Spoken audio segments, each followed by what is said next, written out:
ஃபர்ஸ்ட்ல இருந்து கஷ்டப்பட்டுட்டே இருக்கான். அவனுக்கு பிரச்சனை வந்துகிட்டே இருக்கு.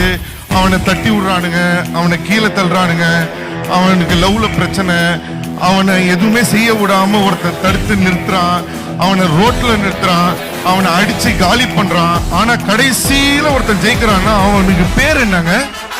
ஹீரோ.